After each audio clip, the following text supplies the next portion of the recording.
के बगिया कोयला बोले सुगानाया के ले बोले पापा के बगिया कोयला बोले सुगानाया के ले बोले आई गईले स्वामी के पहाड़ुआ तो पापा से दहेज मांगे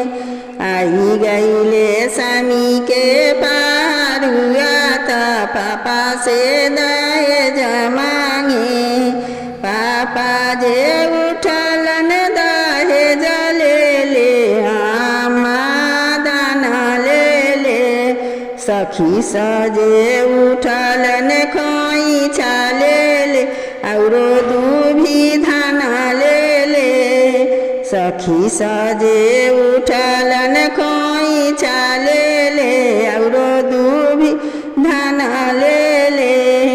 पापा से मिलबो चरण छुई मम्मी से गर्दना धरी